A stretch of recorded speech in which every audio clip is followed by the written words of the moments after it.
of stuff to go through today. So we're welcome everybody to Tuesday Talk. Delighted that you were able to be here and to kick us off this morning with an educational update. We have the dynamic duo of Chris and Robin. Okay, recycling. After last week's Tuesday talk, Judy Studebaker, one of your directors, came up and said, instead of talking about why or what you can't recycle, why don't you just tell people what they can? And we're going, okay, yeah, that made sense. So today, we're going to do the cans, the S's. And I'll have to move these. We'll start with cardboard. This one doesn't have to be broken down. It's because it's flat enough. But it's cardboard. Do not include the packing material. The peanuts, the packing peanuts, the plastic, this one had grass in it, which is shredded paper, that Easter egg grass. And so you can't include that. In fact, the styrofoam cushioning that they have, the foam board, throw that all in the trash, just the cardboard. And cardboard comes in many shapes. They also call it paperboard. This is a cardboard display. This is from greeting card box. Wrapping paper tube, those are paperboard they call it. And of course, paper towel tubes. All those are recyclable without the additives. Plastic jugs, water bottles, and milk bottles, all recyclable with the caps. You can put the caps on them. They'll accept them with caps. The caps have to be. They're not necessary. If you want to take them off and throw them away, that's fine too. But you can leave the cap on. I think after working with them a little bit, it seems like small items are what really get them, like the shredded paper and the plastic film. And now the caps alone seems to jam up the machinery a lot. So that's just my guess. Don't hold me to it. Obviously, soda cans, beer cans, all kinds of tin cans, soup cans. Those are all recyclable. Now, just as an added bonus, the Kiwanis Club at the top of the bay is collecting the tabs off of soda pop and beer cans. And they're in the mail room of both buildings. So save your tabs, put them in the slot. Then we got paper. Want me to hold that while you're doing it? No, that's good. Paper. Anybody get a catalog this season? Their magazines and catalogs are recyclable. Obviously, newspaper. We got a whole bin just for that. But without the bag. Do not put it in the bag. Just put it in and put this in the bag with all the rest of the plastic bags.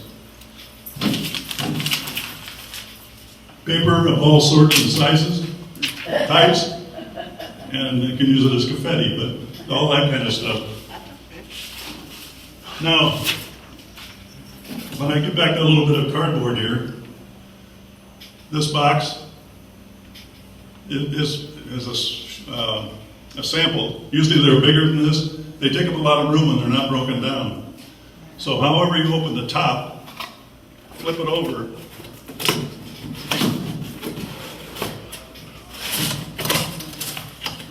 and flatten it. If you can open the top, you can open the bottom. It's pretty simple.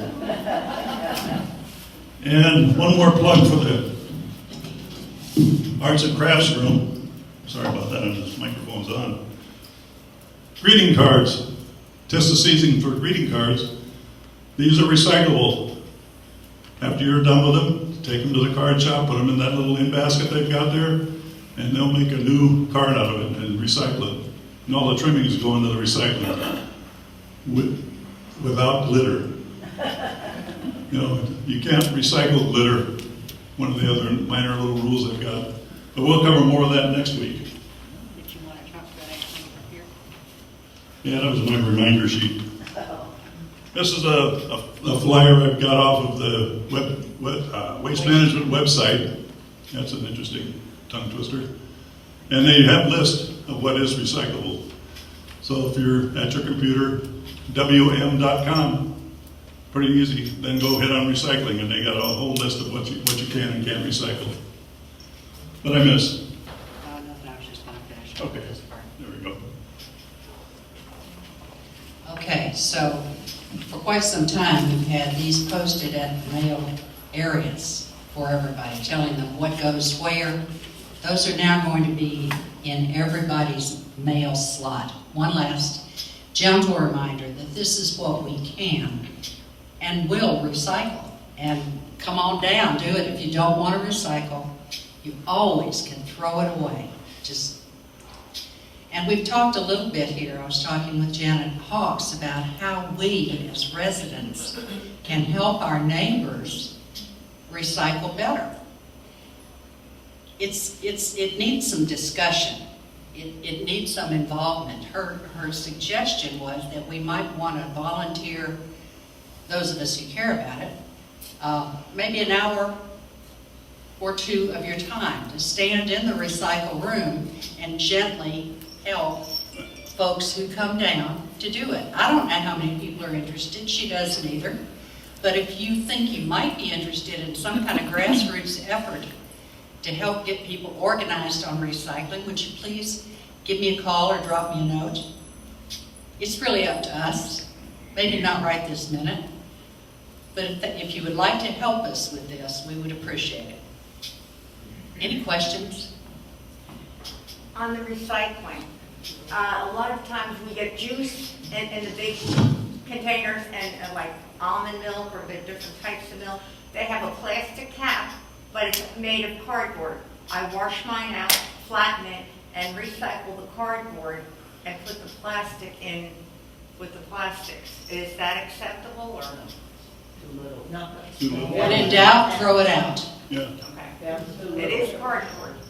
The cardboard part's fine, the plastic, I can't answer that question for you. Okay. Okay? But right now, throw it out. But right now, garbage. Uh-oh. Yes, sir. Now, I noticed you had a professional model nude to do there, and I was wondering if you plan on throwing that away or if I could have it. Oh, this one right here on my arm? The long tube. Oh, the do-to-do. You do, yeah. The do-to-do. Yeah, Recycle. reuse.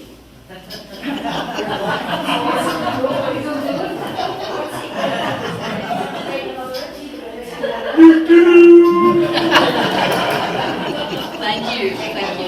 You're out of tape, thank you. I guess that's good. All right, folks, thank you very much.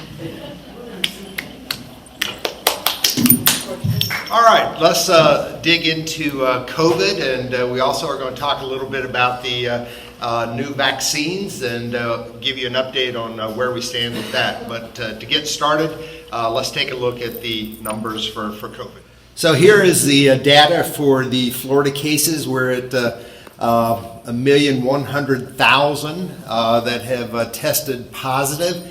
And if you look over on the right-hand side, you can see the resident mortality by their date of death, and it's been pretty consistent. There is a slight upward trend, but I'm not sure you could describe that as a significant trend.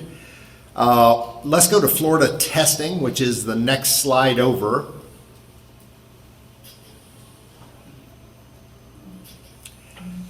So let's start in the middle with the bar graph. You can see the green and the red. The green is the number of people who tested negative on that particular date. And then the red is the number of people who are testing positive. Same situation. This is specifically for Pinellas County. You can see a slight increase, but it's not what you could describe as an outbreak. The numbers just are not there.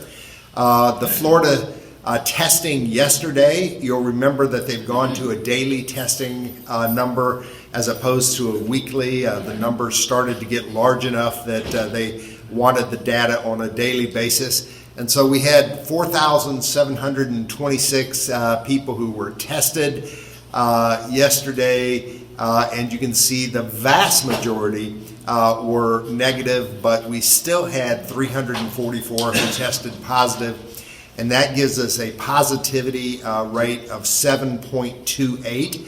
So that is a little higher than what we are looking for. The state of Florida has set 5% as the benchmark.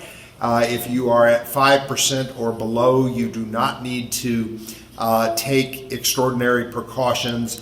And as that positivity rate increases, so do the precautions and the restrictions that you have to put in place to keep everyone safe. If you look at the line graph in red, you can sort of see what we had talked about last week. This is blended or smooth so that you get a nice visual representation. There are no peaks and valleys, and so it's sometimes helpful to use this for your looking at statistics and what do you think is going to happen next. Last week we talked about we just weren't really sure whether we were looking at a 1 week anomaly or whether or not the trend line was stable. You can see the stability between 11:16 and 11:22, and then it started to spike. So we're going to go all the way over to the health metrics and look at the 4 graphs that we always track. And Don, I have a reminder there in the far bottom right hand corner. If you hit dismiss on that X in the little black box a little further over to the right there, now go down and hit dismiss right there in the corner.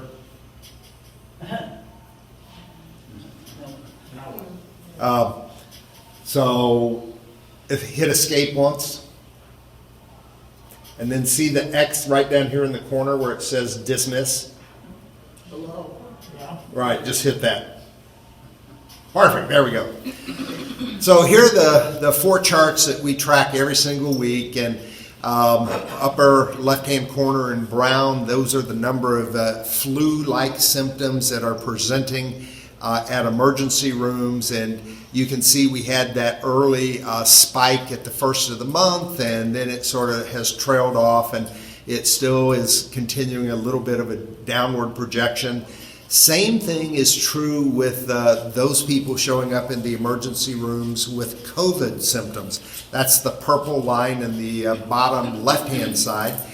You can see post-Thanksgiving, we had that spike, and it continued to climb all the way through the 9th or the 10th, and then it sort of stabled off. It spiked just a hair last week, and now it's trending down a little bit as well. When you look at in terms of the number of new cases and the percentage positive for laboratory testing, and the difference between those two are documented new cases that have lab testing as opposed to rapid testing. Everyone's heard that the rapid testing is not quite as accurate, but both of them, whether you're having the curative test, which is the nasal swab, or the rapid antigen test, both of them are trending upward, and that's been pretty consistent since the 1st of November. So again, probably a post-holiday spike, but if you recall, we started with the smooth blended chart, because if you look at this, it gets to be alarming because you see these spikes. If you go back to the blended, where it's looking at it on a weekly basis, it doesn't appear too bad. A great example of this, we saw that our positivity rate yesterday was 7.76%. The day before, it was 5.42%. So when you try to look at this on a day-by-day basis, it's sometimes helpful to get a different perspective and go back and look at it over a blended period of time. So Don, I'm done with this. If you will just minimize this chart.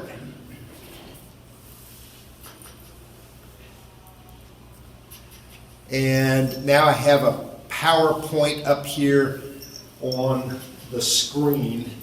This last week we had Jill Sorensen, our Senior Vice President, and Mary Mackey at the building. They had the opportunity to meet with your board of directors, and they did a presentation, and there were a couple of slides from that presentation that I thought were noteworthy and that you might enjoy having that information shared with you as well. And Jill started by essentially just saying thank you. We recognize that, boy, there have been an awful lot of sacrifices and inconvenience, and that COVID has impacted the lives of all of us. It's not just the staff, but it's our residents and your families and how we lead our lives. And so Jill started with just a simple way of expressing her gratitude for the support and the cooperation that you have given Regency Oaks and LCS. And you know, these are difficult times, and you've been troopers. And so we started with a thank you. Next slide. Yep. And the next two slides, she wanted to look at this from a different perspective. And here's what her approach was. She said, you know, we can all talk about the things we can't do anymore and the places we can't go and the people we can't see. And she said, all that is true, but there are some things that we can be thankful for. Our friendship, our health, our families, our homes, each other. And so I thought that was an interesting perspective to look at that glass from not the half empty, but the half full perspective. And I thought this was a great slide. We're going to put this on the back of the Tuesday talk because it's just so positive in terms of motivational. Conversations are not going to be canceled because of COVID. Relationships are not going to be canceled. Love, music, reading is not going to be canceled because of COVID. Self-care, hope, and faith are not going to be lost or canceled because of COVID. And so I just said, wow, this is a great way to express a perspective, a positive perspective on what we're dealing with. One of the things, and you've heard me mention this a couple of times before, I'm just going to mention it one more time. It's very brief. This is a program that is going to be rolling out starting January 1st. It's an embrace of new technology and a significant capital investment in new technology that is going to distinguish Regency Oaks and LCS and create a competitive advantage that we think is going to be industry leading. And so this financial investment is going to occur around the following events. We've set up a medical advisory board. LCS has gotten together a group of 5 physicians who are serving in the capacity as advisors on what LCS can do to make and create safe living environments for our seniors that we serve. And how that is going to be addressed is through telemedicine portals, the EverSafe 360 Engage, and that is a way of treating airborne contaminants through filtration and sanitization. And so you are going to be hearing a much longer presentation. But I wanted just to share with you today that there is an awareness that there are, with new technology, wonderful new things that we can start looking at to help keep all of us safe, whether it's from COVID or flu, because the diseases are very, very similar. So here's the COVID vaccine, what we know today. So the situation is evolving. We are continuing to monitor the situation, stay on top of it. That thing that Don dismissed, the reminder, was the Leading Age daily call. Every single day, our team is on a call with Leading Age. That's the political arm that's affiliated with our state support agency. They march hand in hand with FLICRA. Every week there is a weekly call with LCS and leading experts, including our new medical director team, where we're talking about what's changing and what are the updates and making sure that we have the most current up-to-date statistics and information. Back in October, all of our communities in the Health Peak portfolio registered for the vaccine. The skilled nursing and assisted living registered with the National Healthcare Safety Network, and all of our AL memory care and independent living enrolled through REDCap, which is the Research Electronic Data Capture. So our AL rolled up into the skilled nursing registration because they share a common space. And so the only ones on our campus that ended up under the REDCap registration program was our independent living. We selected to go with CDS as our portfolio partner. And you may have heard, it was on the news, it was in USA Today, and so part of the rollout plan for Broward and Pinellas County, which just happen to be the two test counties in the state of Florida. Most people are not going to get the vaccines until after the 21st or 28th of December, based upon which producer you're getting the vaccine from. Broward and Pinellas are starting this week. And so because of that relationship, we chose to go with CVS. The Army is doing the distribution as well, but it was a little over the top. They show up in the Army trucks and they line everybody up in your door, and they come in with their full hazmat gear and they go person to person. And we elected to go with a little bit different approach, softer approach. And so CVS is going to be doing the shots here. There are 3 rooms that will be set up. There is an administration room where you fill out the paperwork, the consent forms, and sign all the releases. There is a mixing room where the actual vaccine is diluted and taken from its frozen state. Remember, we talked about, well, if this thing comes in at 95 degrees below zero, how in the world are they going to inject a frozen substance into you? And so he said, "Now this is going to be painful." And so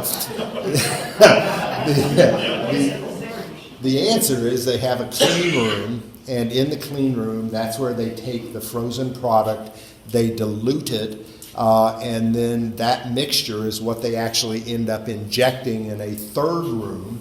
And so you move to the third room to receive your injection, and you have to be monitored for about 15 minutes to ensure that you're safe.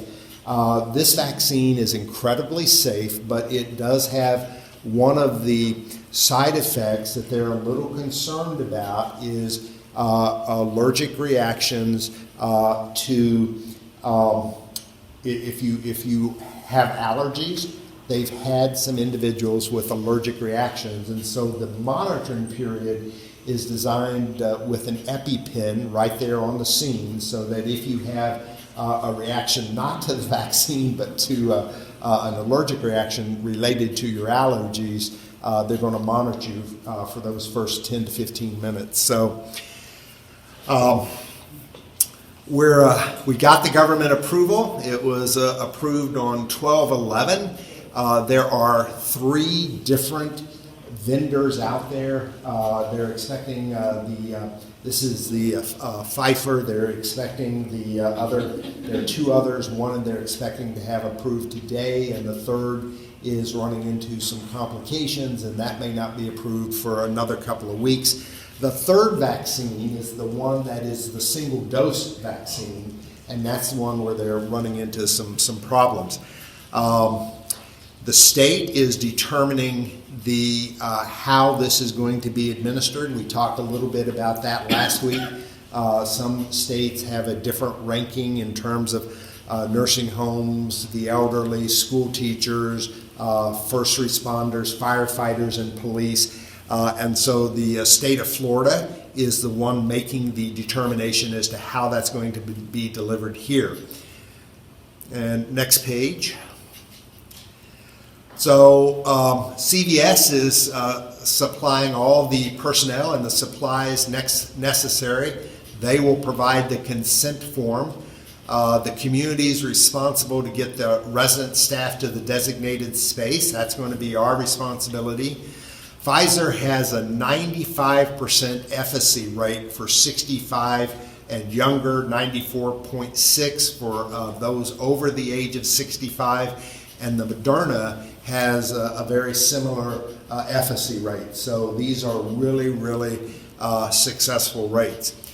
When you talk about this vaccine, they call it a vaccine. I think they do it because there may be some public relations in there, but it's do not think vaccine like the polio shot. So when we were young, we got a polio shot, and it was good for the rest of our life. And we were vaccinated against ever being able to get polio. And that is not what this vaccine is. This vaccine is more like a flu shot.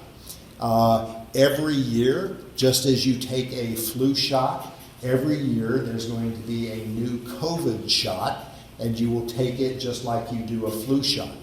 And so it has a little different effect in that the shelf life, they haven't, it hasn't been long enough. If they just did the clinical trials 2 months ago, they can't say that the shelf life is 8 months and 4 days because they only did it 2 months ago. So it's a little hard to predict that, but the researchers are saying they anticipate that the life of the vaccine is going to be very similar to your flu shot, meaning 4 to 6 months. And so it is designed not to give you blanket immunity for the rest of your life, but to give you that reduction in the ability for the disease to take hold in your body and get you really, really sick. And it's not going to protect you forever. Every year you're going to have to take another shot, and they will adjust the dosages and the formulas based upon the strand that is developed each and every year. So a little different approach in terms of thinking about this as a vaccine. I'm sorry, go back one more, Don, sorry. So the interesting thing here, you require 2 doses. The Pfizer is 3 weeks between the first shot and the booster shot. The Moderna is 4 weeks from the first shot to the second shot. And interesting enough, after you receive the second shot, your immunization does not take effect for 7 additional days. So from the date of the first shot to immunity is 30 days.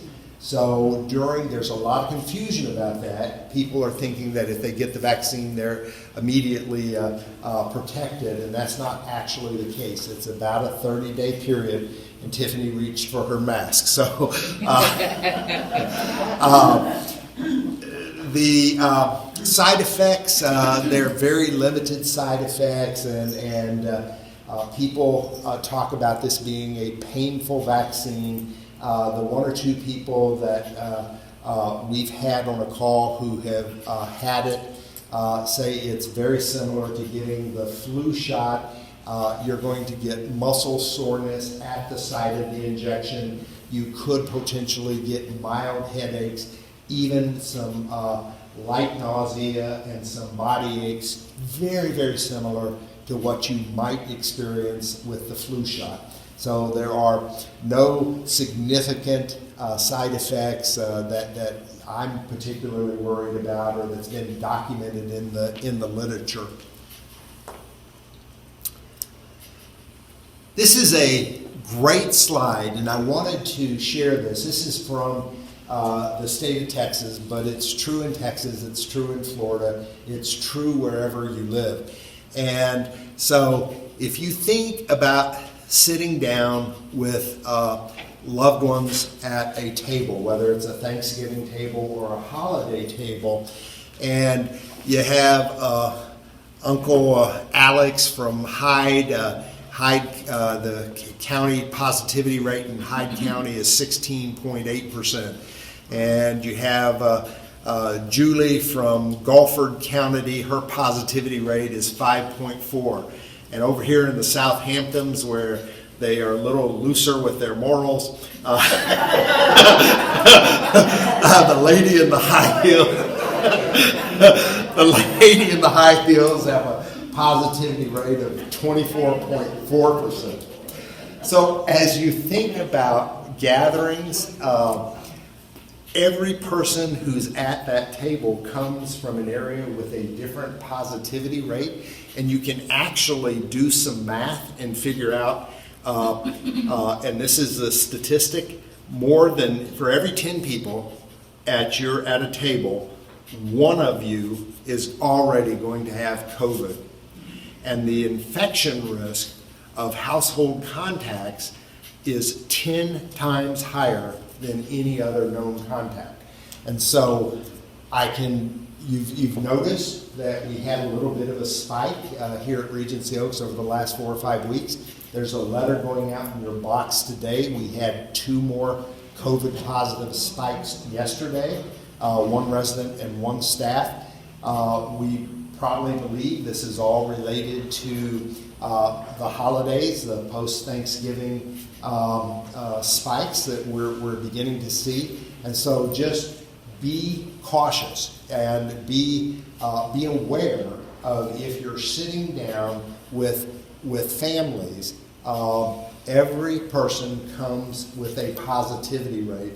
And I want you to sort of sear this image into your mind, so that when you look at the little white cloud above your nephew who is away at college, you're sitting there saying 18%. Because this is where the risk factor is. I can share this with you. Of the last 7 COVID exposures here at Regency Oaks, we all believe it was contact from close associates or family members. And that's where the risk is. And so just be aware of it and be smart. You've done a great job of wearing your mask and following the guidelines and participating with our restrictions, as uncomfortable as they sometimes are. Just continue that as we head into the holiday season. Oh, before we go there, I got one more thing. I just want to check, see if there's anything I missed in my notes. Time Magazine, November 30th and December 7th. And it's what to know about the vaccines. There were just a couple of points in here that I wanted to make sure I had covered. And when can I get vaccinated? So here's where we currently stand for independent living. You saw where we had registered. And one of the things that happened is originally Pfizer had committed to 100 million doses for the United States. We ended up only getting half of those, about 50 million. The other 50 million they sold to France and the UK. France and the UK were ready for them. We had not gotten FDA approval. Pfizer said, we're not going to wait 5 more weeks for you to get FDA approval. We're just going to sell what we had committed to you to other countries, and then you'll get on the back of the line and we'll get you the rest of your dosage. So that's going to impact all of our IL residents. The skilled nursing residents were in the category 1. You'll recall from the diagram that we shared 4 or 5 weeks ago. Seniors in congregate housing, which is the official designation of our independent living, were in what was called category 1B. And so right now, the state is only committing to the category 1, which is skilled nursing, assisted living, and staff. And staff, it's important that staff make sure that we get the vaccine, because we're going back and forth between all three buildings, and it's important that we not spread the disease. Residents in IL are in the 1B category, and we don't have a date yet on that. But there are 10 categories, and we're registered, and we're in the 1B category. We just don't have a date.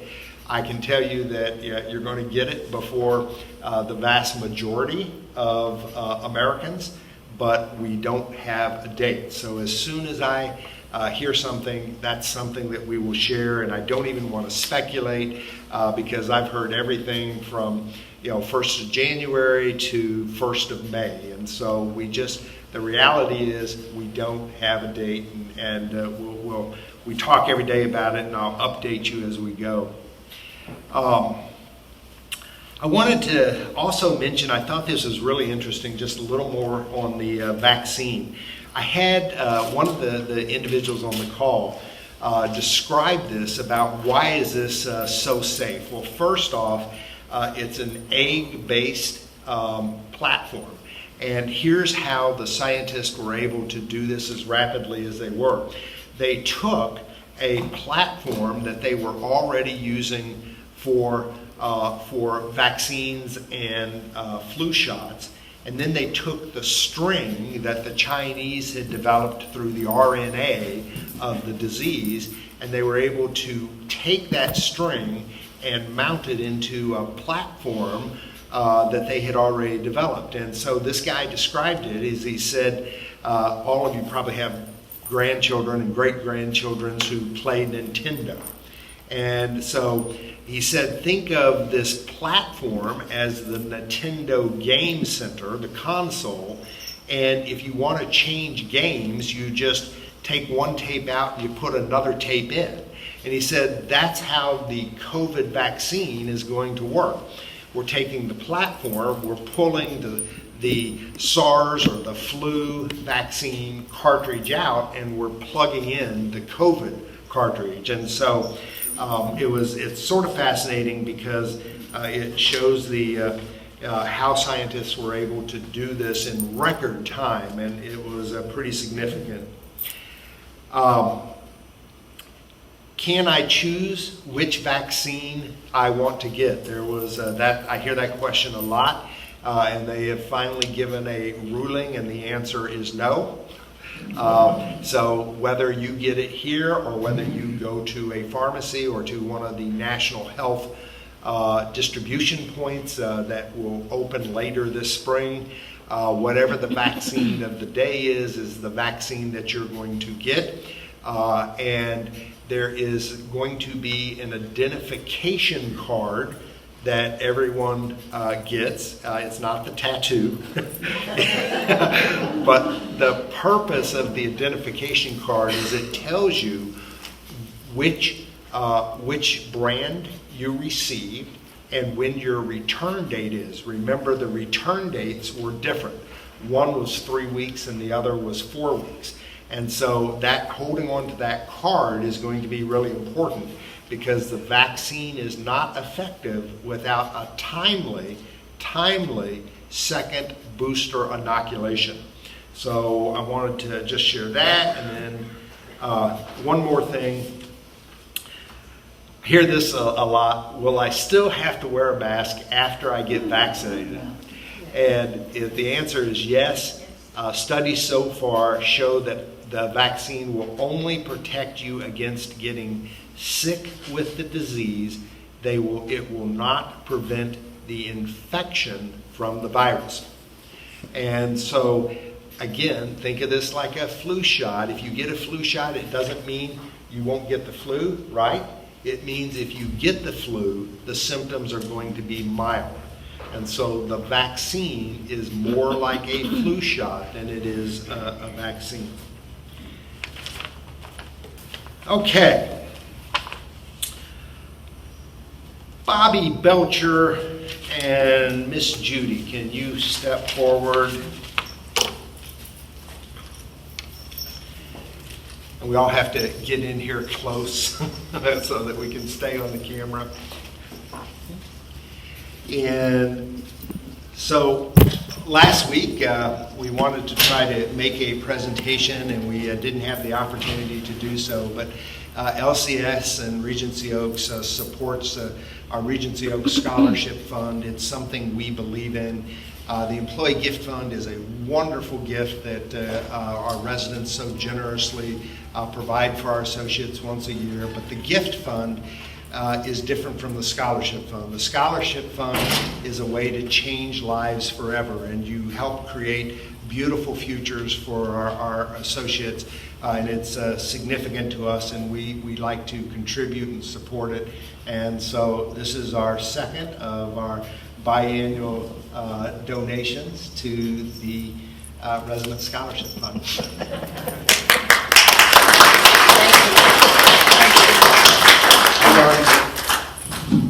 Thank you so much.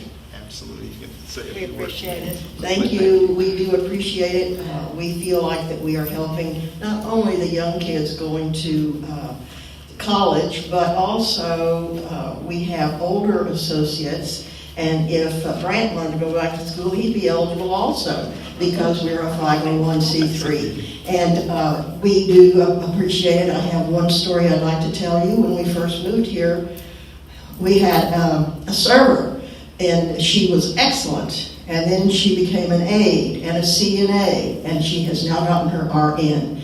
And she got scholarships from us the first 2 years. So we do affect lives positively. Thanks.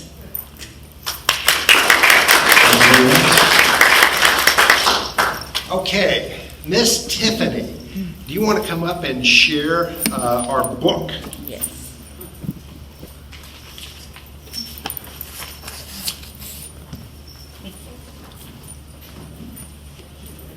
Good morning. I wanted to share, we had one of our residents at another property share one of his books with us. He was thinking this holiday season, especially with COVID, he wanted to share a gift with all of our residents here. So he sent out his copy of his book. It's called The Coming Glory. And he sent I'm sorry, hold on a second.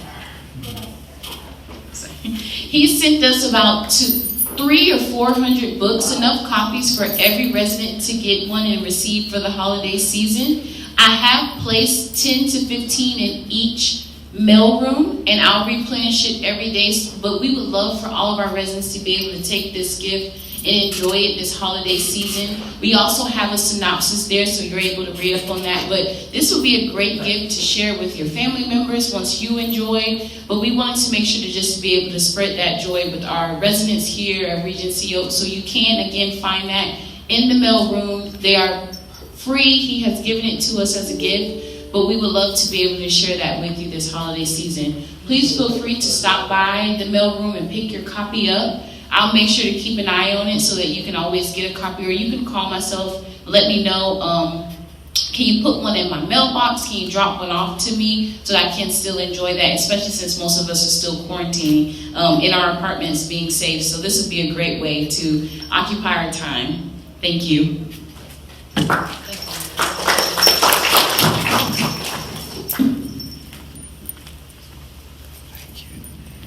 Is Harry here today? Harry, can I get a volunteer for this side of the room? All right, we're going to open it up for any questions.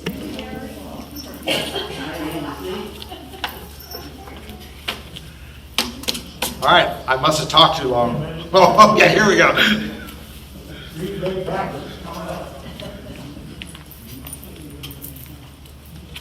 Yeah, my question is concerned with the swimming pool or the aquatic center. For the last 5 days, the men's locker room and the women's locker room registers 99 degrees, and I think it's actually warmer in there. This morning it was 96, a half or an hour.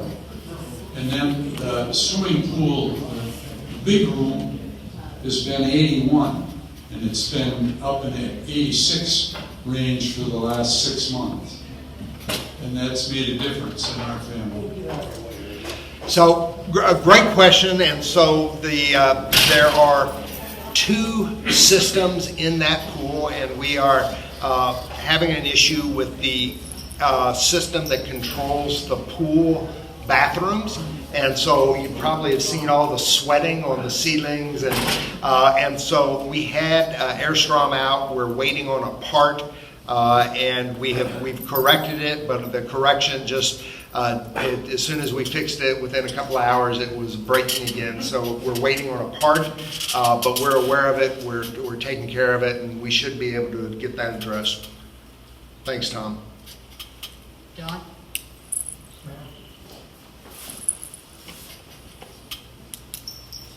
I have a teacher voice. Brant, do you have a date for the people that work at the assisted living receiving the vaccine? So we have a tentative date, and so for those individuals who live or work over in assisted living and skilled nursing, there is a 5-day window that has been given to us. It opens Wednesday and it closes Sunday. Now, one of the things about this vaccine is you only get 1 shot at the apple, and so if their date they give us is Thursday, and they haven't told us which of those 5 days, but if they give us the date Thursday and we have someone who's not able to get in on a Thursday, they will not get the vaccine, and they go right to the bottom of the list. And so it's the distribution is because they're interested in speed. I mean, they've got 350 million Americans to get the vaccine to, so they're not spending a lot of time, and there's not a lot of flexibility. We're going to have an open window, and either everybody gets through, or nobody, or those who are not able to get through are just not going to get the vaccine. But tentatively, our open window is Wednesday through Sunday, but we are waiting on a call to finalize that. Is it mandatory that they get the vaccine? Great question. Is it mandatory that staff or residents take the vaccine? At this point, it is not mandatory in the state of Florida. And so I'm not anticipating that that's going to change, but it might. Florida is a pretty conservative state. I don't think that's going to happen in Florida. Some states are requiring it. I was wondering about the policy for Christmas Day. Are you going to open it like you did for Thanksgiving for our family to come in? So for the policy for Christmas Day is families are welcome to join you in your apartment, or you are welcome to go out and spend Christmas Day with families.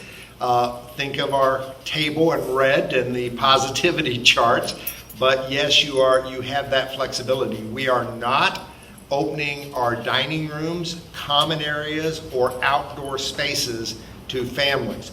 Families can come in the front door, they can go up to your apartment, they can spend the day with you, and then they can exit through the nearest exit. But families currently are not invited to share the holiday with you in any common areas across the campus. And that's just going to be Christmas Day. It can't be Saturday or Sunday. It can be Saturday or Sunday. Yeah, I'm comfortable with that. Are we still limited to 10 people per building per day? We're not. So during the holidays, in order to accommodate as many families as we could, we've lifted the restriction of 10 visitors at any given time in either building. And so you're welcome to have more individuals, having more families in, but just everybody be safe. You know how to do this. Wear your mask, don't go in the common areas, wash your hands frequently. If you're sick, cancel your plans, and just be careful. We can get through this. The day other than the Christmas holiday, are families allowed in the breezeway? That families are not allowed in the breezeway. They have been going there. I know that. And so just to clarify, yes, we've had We've seen some families in the breezeway. It's been reported to us. Families are not welcome in the breezeway. Families, if you want to meet with your family outdoors, the only spot you can do it is on the perimeters. And so you can go to one of the exercise stations, you can go to the garden, you can grab the picnic table outside both the north and the south building, you can sit in cars, you can walk the perimeter road, you can go next door to Sylvan, but families are not welcome to come onto the breezeway between the two buildings. Brent, when you said staff is going to be given the vaccine, does staff mean over in the independent living as well as staff in Yeah, in so, Sylvan? so we have enough doses that every staff member across campus would be able to get vaccinated, doesn't matter where they work. And then does that also maybe mean that when they come back to do independent living, they could do it over here Oh, yeah. as opposed to Oh, we yeah. would be going over to Sylvan? Yeah, absolutely. The question was, when we get approval and the date for the 1Bs, that's you guys. When we get your date, are you going to have to go to Sylvan? No, we'll set that up here in IL, somewhere probably down here in the town hall area, so that we can accommodate both buildings. And it's going to be hectic, but we'll figure out how to get it done. Brent, I have a concern for the elevator in the south building, the middle elevator. I've reported it numerous times, and it's getting scary. It'll shudder, it has a loud noise, almost like that airplane that went over recently. And I've been stuck in an elevator before, and I do not want to be stuck in one again. Something needs to be done, and this goes over a period of months. It's a I've center elevator? reported it. Center? Okay. Tina, I'll go down and take a look. Thank you. Brian, in the past, 3 or 4 of our family has come and we have stood out in front of the building. Is that no longer able? Yeah, anything on the perimeter is acceptable. Have your family bring a card table or folding chairs and, go up to the swing. That's anywhere on the perimeter. Your families are welcome to sit and enjoy company and spend some time with you. We just are not allowing families to come into the interior spaces, interior meaning between the two buildings, as well as indoor spaces. There's tables and chairs down by the garden. Yeah. There you go. Very pretty. Going. All right. Thank you very much. I appreciate everybody coming out.